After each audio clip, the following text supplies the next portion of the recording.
राधे राधे मित्रों, तीन गुण सत, रज और तम, तीनों से ही यह सृष्टि बंधी है और तीनों से ही आत्मा बंधती है। भगवान श्री कृष्ण अब अर्जुन को बताते हैं उस रहस्य को जो हमें जन्म और मृत्यु के चक्र से मुक्त कर सकता है। कैसे ये गुण हमें हमारी प्रवृत्तियों में बांधते हैं, कैसे सतगुण हमें ज्ञान देता है, रजगुण इच्छा और कर्म में उलझाता है और तमगुण अज्ञान की गहराई में धकेलता है। लेकिन इन तीनों गुणों से ऊपर उठकर जो अपने स्वरूप को जान ले, वही पाता है मोक्ष, वही बनता है ब्रह्म भाव को प्राप्त। आज श्री कृष्ण स्वयं खोलते हैं जीवन के सबसे बड़े रहस्य का द्वार, आत्मा, प्रकृति और परम चेतना के बीच का अद्भुत संबंध। तो आइए प्रवेश करें भगवद गीता के ज्ञान के इस दिव्य अध्याय में। गुणत्रय विभाग योग। अर्जुन, इस संसार में जो भी कुछ घटित हो रहा है वह तीन गुणों के कारण है, सतगुण, रजोगुण और तमोगुण। यह तीनों गुण प्रकृति से उत्पन्न होते हैं और जीव को बांधते हैं। जब तुम इन गुणों को जान लोगे, जब तुम इनसे परे उठ जाओगे, तभी तुम मोक्ष की ओर अग्रसर हो सकोगे। सतगुण प्रकाशमय होता है, यह ज्ञान, शांति और पवित्रता का स्रोत है। जब यह गुण प्रबल होता है तब मनुष्य संयमित होता है, सत्य की ओर अग्रसर होता है और सच्चे ज्ञान को प्राप्त करता है। लेकिन अर्जुन, सतगुण भी बंधन का कारण बनता है, यह सुख और ज्ञान के बंधन में डालता है, इसीलिए इससे भी ऊपर उठना आवश्यक है। रजोगुण इच्छा, कर्म और आकांक्षा को जन्म देता है, यह मनुष्य को कर्म करने की प्रवृत्ति में उलझाता है। जब यह गुण प्रबल होता है तब मनुष्य हर समय किसी न किसी फल की आकांक्षा में डूबा रहता है। उसे विश्राम नहीं मिलता, शांति नहीं मिलती, वह हमेशा आगे की चिंता करता है, परिणाम की चिंता करता है। यह गुण उसे कर्म के बंधन में बांधता है। तमोगुण अज्ञान, आलस्य और प्रमाद से भरा होता है। जब यह गुण प्रबल होता है तब मनुष्य विवेक खो देता है। उसे न तो अपने कर्तव्य का बोध होता है, न ही वह सत्य की खोज करता है। यह गुण मनुष्य को नीचे की ओर ले जाता है, अंधकार की ओर, पतन की ओर। अर्जुन, जब तुम देखो कि कोई व्यक्ति शांत है, संयमी है, सत्यप्रिय है, तो जान लो कि उसमें सद्गुण प्रबल है। जब तुम देखो कि कोई व्यक्ति क्रियाशील है, महत्वाकांक्षी है, भोग की ओर आकृष्ट है, तो समझो कि उसमें रजोगुण है। और जब कोई व्यक्ति आलसी है, दिशाहीन है, अज्ञानी है, तो जान लो कि उसमें तमोगुण प्रभावी है। लेकिन अर्जुन, यह मत समझना कि कोई गुण अकेले प्रभावी होता है। ये तीनों गुण एक साथ काम करते हैं, केवल उनका अनुपात बदलता है। एक समय में सतगुण प्रबल हो सकता है, दूसरे समय में रजोगुण और कभी कभी तमोगुण। मनुष्य का स्वभाव, उसकी प्रवृत्तियां, उसके कर्म, उसका आचरण, सब कुछ इन गुणों से प्रभावित होता है। लेकिन जो साधक इन गुणों के प्रभाव को समझता है वह इनसे ऊपर उठ सकता है। जब तुम यह जान लो कि यह गुण ही सब कुछ करवा रहे हैं और तुम केवल साक्षी हो, तब तुम इनसे परे हो जाओगे, तब तुम मोह से मुक्त हो जाओगे, तब तुम कर्म में फंसे बिना कर्म कर सकोगे। अर्जुन, यह गुण ही जन्म और मृत्यु के चक्र का कारण है। जब कोई व्यक्ति तमोगुण से प्रेरित होता है तो उसका जन्म नीच योनि में होता है। रजोगुण से प्रेरित व्यक्ति कर्म के फल को प्राप्त करता है और सद्गुण से प्रेरित व्यक्ति पुण्य लोकों में जाता है। लेकिन जो इन तीनों गुणों से परे हो जाता है, जो इन गुणों को केवल देखता है लेकिन उनमें फंसता नहीं है, वही ब्रह्म भाव को प्राप्त करता है। ऐसा व्यक्ति न तो सुख में हर्षित होता है, न दुख में व्यथित होता है। वह न किसी को अपना मानता है, न पराया। वह समत्व में स्थित रहता है। वह अपने भीतर की आत्मा को पहचान लेता है और जान लेता है कि वह न तो शरीर है, न मन, न ही बुद्धि। वह तो शुद्ध चैतन्य है, शुद्ध आत्मा है। अर्जुन, जब व्यक्ति जान लेता है कि वह गुणों से ऊपर है और उसे कोई भी गुण बांध नहीं सकता, तब वह मुक्ति के मार्ग पर होता है। ऐसा व्यक्ति भोजन में आसक्ति नहीं रखता, विषयों में रत नहीं होता, अपमान या सम्मान उसे विचलित नहीं करते। वह न किसी से द्वेष करता है, न किसी से मोह रखता है। वह सदा संतुष्ट रहता है, एकाग्रचित्त रहता है। वह अपने कर्तव्यों का पालन करता है, लेकिन उन्हें करने में किसी प्रकार की अहंता नहीं रखता। वह जानता है कि मैं करता नहीं हूं, केवल साक्षी हूं। जब ऐसा ज्ञान स्थिर हो जाता है तब व्यक्ति ब्रह्म को प्राप्त करता है। वह जन्म और मृत्यु से मुक्त हो जाता है। वह उस स्थिति में पहुंचता है जहां न कोई दुख है न कोई भय। अर्जुन, जो व्यक्ति इस ज्ञान को अपने जीवन में उतार लेता है वह मेरे परम भक्तों में से होता है। वह मेरी भक्ति करता है, लेकिन ज्ञान के साथ, विवेक के साथ, और मैं ऐसे भक्त को अपने आप में समाहित कर लेता हूं। इसलिए अर्जुन, इन गुणों को पहचानो, इनसे ऊपर उठो और अपने भीतर उस ब्रह्म का साक्षात्कार करो जो सदा मुक्त है, सदा आनंदमय है। अर्जुन, जब मनुष्य समझ जाता है कि संसार के सारे कार्य इन गुणों द्वारा संचालित हो रहे हैं, तब वह अपने आप को उनसे अलग देख पाता है। वह जान जाता है कि वह शरीर नहीं है, मन नहीं है, बुद्धि नहीं है, वह तो केवल साक्षी है, चैतन्य है। ऐसे व्यक्ति के भीतर एक अद्भुत शांति स्थापित हो जाती है। वह जानता है कि सुख दुख, हानि लाभ, सम्मान अपमान, ये सब इन गुणों के खेल हैं। वह इनसे प्रभावित नहीं होता, केवल देखता है और शांत रहता है। सच्चा योगी वह है जो गुणों की इस लीला को समझता है और फिर उनसे ऊपर उठकर स्थित प्रज्ञ बन जाता है। वह किसी भी परिस्थिति में अपना संतुलन नहीं खोता।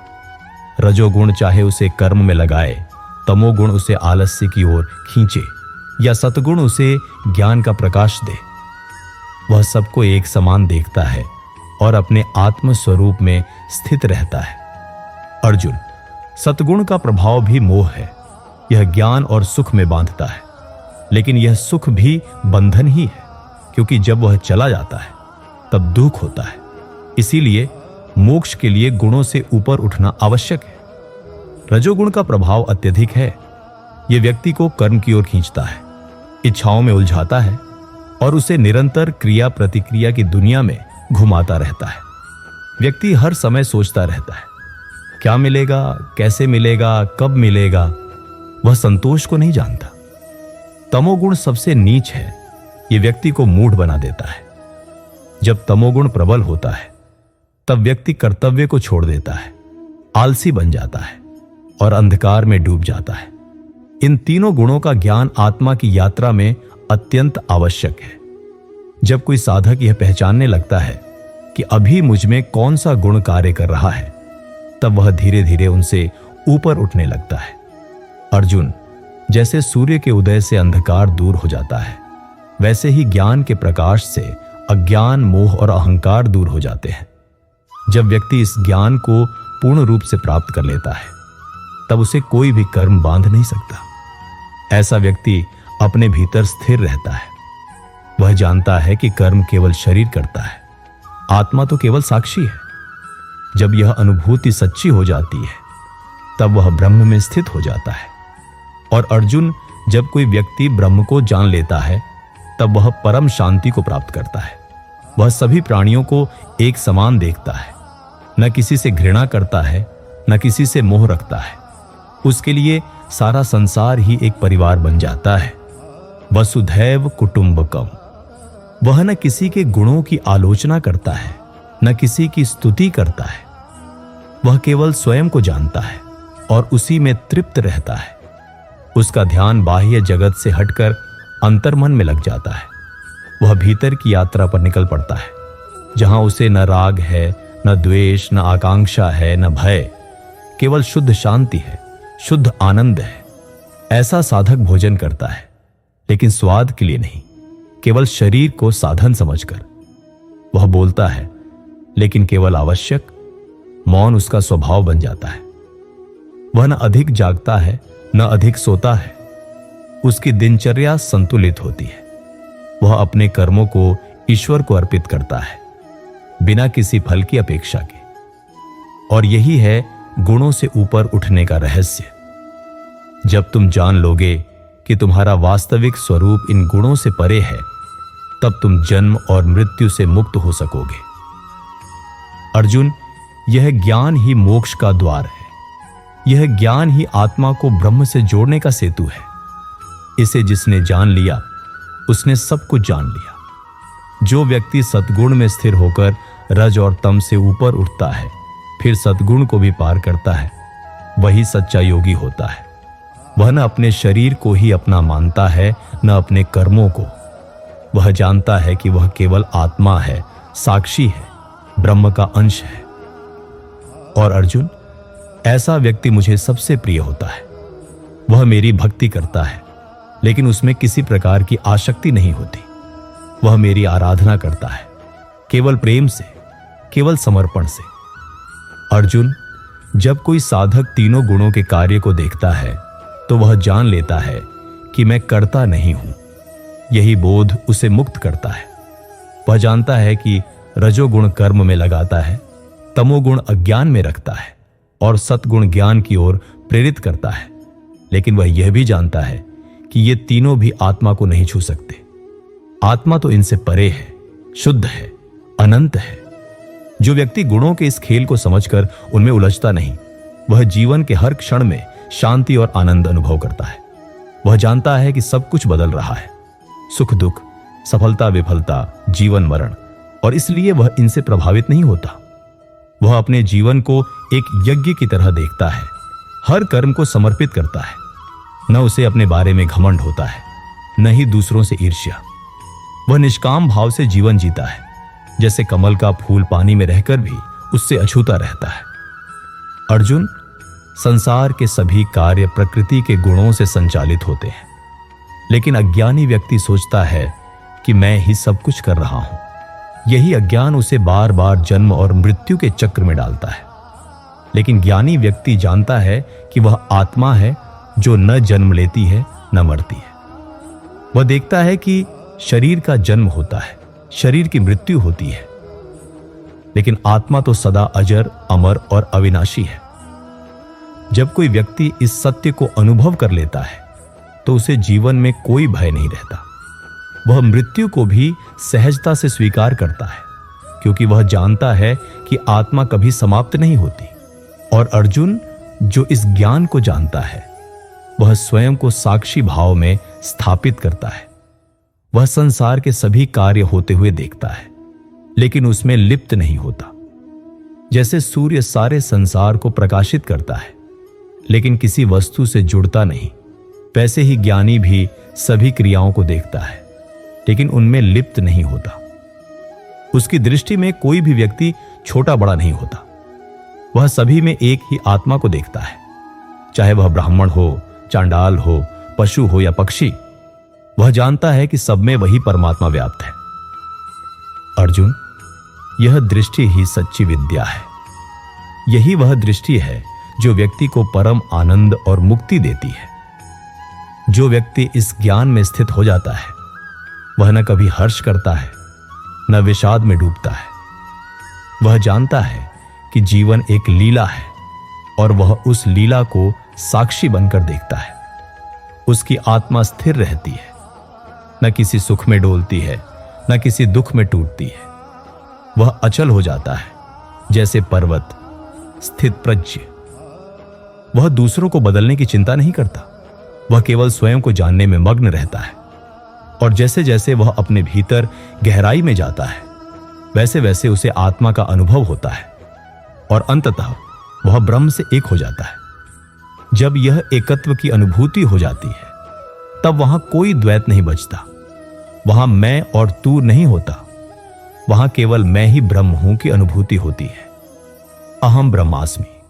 यह ज्ञान ही मुक्ति का द्वार है। यह अनुभव ही परम शांति का स्रोत है। अर्जुन, जो इस अनुभूति में स्थित हो जाता है, वह संसार के बंधनों से ऊपर उठ जाता है।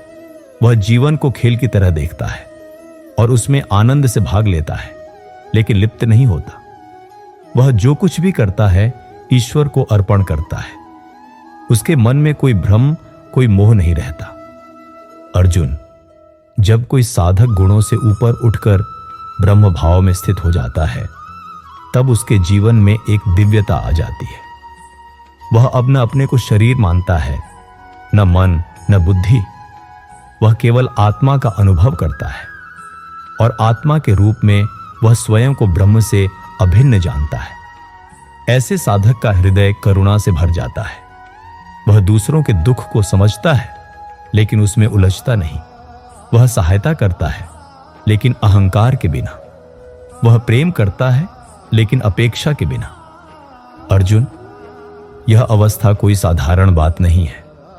यह प्राप्त होती है लगातार अभ्यास से, ध्यान से, एकाग्र भक्ति से।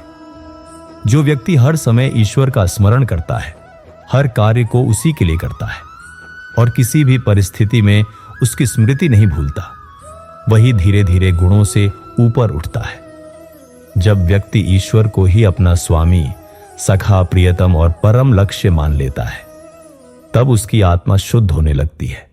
तब उसके भीतर जो भ्रम है वह छंटने लगता है। वह जानने लगता है कि मैं केवल शरीर नहीं हूं, मैं आत्मा हूं, मैं ब्रह्म का अंश हूं, मैं नित्य हूं, शुद्ध हूं, बुद्ध हूं, मुक्त हूं। और अर्जुन, जब यह अनुभूति दृढ़ हो जाती है तब जीवन एक उत्सव बन जाता है। फिर न तो कोई भय रह जाता है, न ही कोई वासनाएं। केवल प्रेम, करुणा और आनंद रह जाते हैं। ऐसा व्यक्ति फिर मृत्यु को भी हंसते हुए स्वीकार करता है। उसे पता है कि मृत्यु केवल एक वस्त्र बदलना है। आत्मा तो सदा के लिए अजर अमर है और जब वह शरीर त्यागता है तब वह जन्म मरण के चक्र में पुनः नहीं आता। वह ब्रह्म में लीन हो जाता है। जैसे नदियां समुद्र में समा जाती हैं, वैसे ही आत्मा परमात्मा में विलीन हो जाती है। यह वही अवस्था है जहां न कोई द्वंद्व रह जाता है, न कोई प्रश्न। वहां केवल मौन होता है, पूर्ण मौन, पूर्ण शांति, पूर्ण साक्षात्कार। हे अर्जुन, यह गुणत्रय विभाग योग का रहस्य है। यह ज्ञान वह मार्ग है जो व्यक्ति को मोक्ष की ओर ले जाता है। यह वह विज्ञान है जिससे संसार के जाल से मुक्त हुआ जा सकता है। जो इस ज्ञान को धारण करता है वह संसार में रहते हुए भी उससे ऊपर होता है। वह गृहस्थ हो सकता है, राजा हो सकता है, कोई भी हो सकता है, लेकिन भीतर से वह मुक्त होता है। ऐसे व्यक्ति का मन अब न तो किसी वस्तु को चाहता है, न किसी बात से डरता है। वह जानता है कि सब कुछ ईश्वर की लीला है और वह बस एक प्रेमपूर्ण साक्षी है। वह जीवन को गहराई से जीता है, लेकिन बंधन के बिना। वह कर्म करता है, लेकिन फल की इच्छा से नहीं। वह प्रेम करता है, लेकिन स्वार्थ से नहीं। अर्जुन, ऐसे ज्ञानी का जीवन ही प्रेरणा बन जाता है। उसके सान्निध्य में अन्य लोग भी शांति और आनंद का अनुभव करते हैं। वह एक दीपक की तरह होता है जो स्वयं जलकर भी दूसरों को प्रकाश देता है। इसलिए हे अर्जुन, इस ज्ञान को धारण करो, गुणों के स्वभाव को जानो, उन्हें पहचानो और फिर उनके पार जाओ। अपने आत्म स्वरूप में स्थित हो जाओ। जो इस अध्याय के ज्ञान को गहराई से समझता है उसका जीवन बदल जाता है। वह ईश्वर के निकट आ जाता है और अंततः उसे पूर्ण मुक्ति प्राप्त होती है। यह अध्याय केवल दर्शन नहीं, अनुभव है। इसे केवल पढ़ो मत, जियो। जब तुम इसे जीने लगोगे तभी इसका चमत्कार प्रकट होगा। हे अर्जुन, तुम खड़े हो जाओ, जागो और इस ज्ञान को आत्मसात करो। यह जीवन अमूल्य है। इसे केवल भोग और मोह में न घंवाओ, इसे आत्मा की खोज में लगाओ।